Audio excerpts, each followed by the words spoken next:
Chapter 4. The Road Through the Forest.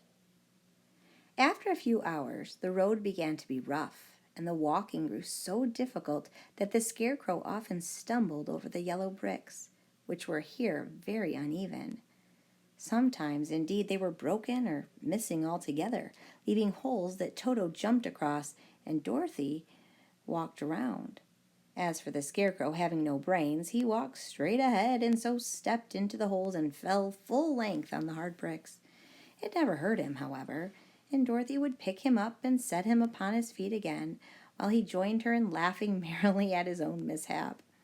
The farms were not nearly so well cared for here as they were farther back.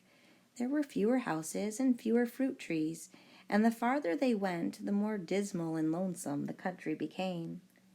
At noon, they sat down by the roadside near a little brook, and Dorothy opened her basket and got out some bread. She offered a piece to the Scarecrow, but he refused. "Oh, I am never hungry," he said, "and it is a lucky thing I am not, for my mouth is only painted, and if I should cut a hole in it so I could eat, the straw I'm stuffed with would come out, and that would spoil the shape of my head." Dorothy saw at once that this was true, so she only nodded and went on eating her bread. "Tell me something about yourself and the country you came from," said the Scarecrow, when he had finished her dinner.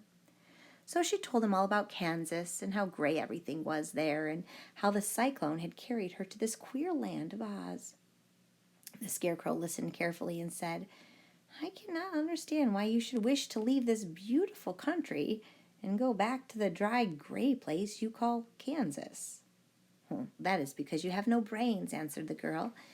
"No matter how dreary and gray our homes are, we people of flesh and blood would rather live there than in any other country, be it ever so beautiful.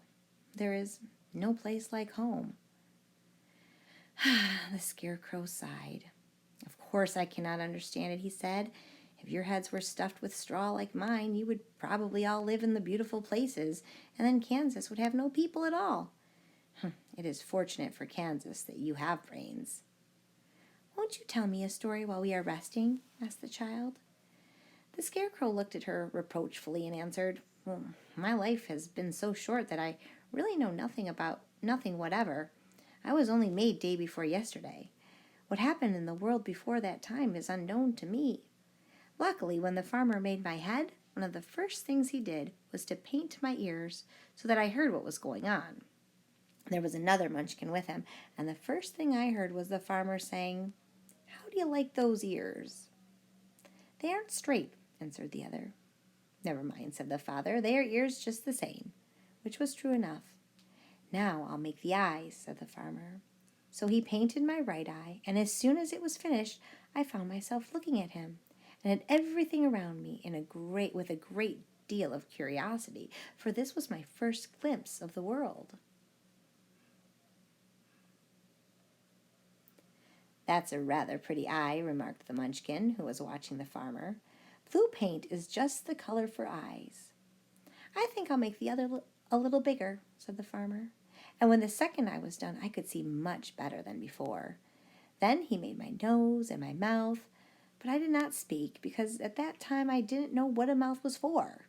I had the fun of watching them make my body and my arms and legs, and when they fastened on my head, at last, I felt very proud, for I thought I was just as good a man as anyone.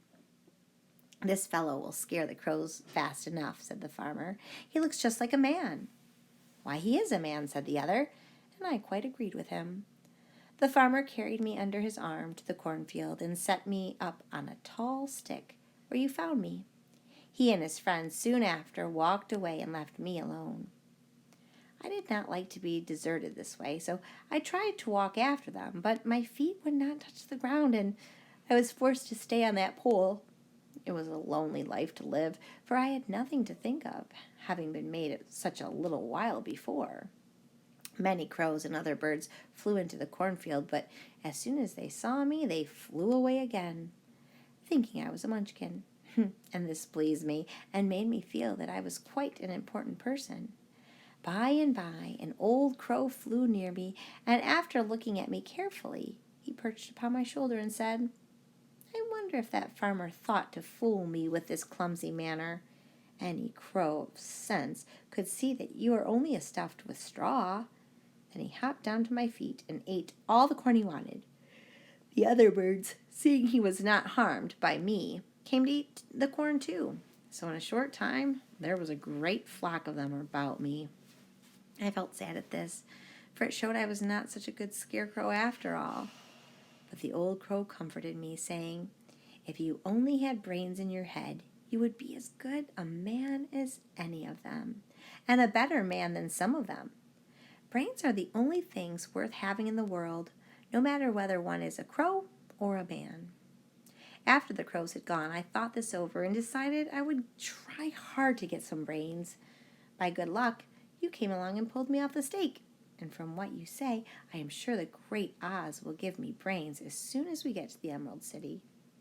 "Oh, I hope so," said Dorothy earnestly, "since you seem anxious to have them." "Oh, yes, I am anxious," returned the Scarecrow. "It is such an uncomfortable feeling to know one is a fool."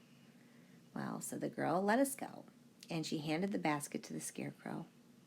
There were no fences at all by the roadside now, and the land was rough and untilled. Toward evening they came to a great forest where the trees grew so big and close together that their branches met over the road of yellow brick. It was almost dark, and under the trees, for the branches shut out the daylight. But the travelers did not stop and went on into the forest.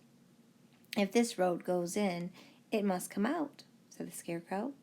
"And as the Emerald City is on the other end of the road, we must go wherever it leads us." "Well, anyone would know that," said Dorothy. "Certainly, that is why I know it," returned the Scarecrow. "If it required brains to figure it out, I never should have said it." After an hour or so, the light faded away, and they found themselves stumbling along in the darkness. Dorothy could not see at all, but Toto could, for some dogs see very well in the dark, and the Scarecrow declared he could see as well as by day, so she took hold of his arm and managed to get along fairly well. "If you see any house or any place where we can pass the night," she said, "you must tell me, for it is very uncomfortable walking in the dark." Soon after, the Scarecrow stopped. "I see a little cottage at the right of us," he said, "built of logs and branches. Shall we go there?" "Oh, yes, indeed," answered the girl. "I am all tired out." So the Scarecrow led her through the trees until they reached the cottage, and Dorothy entered and found a bed of dried leaves in one corner. She lay down at once, and with Toto beside her, soon fell into a sound sleep. The Scarecrow, who was never tired, stood up in another corner and waited patiently until morning came.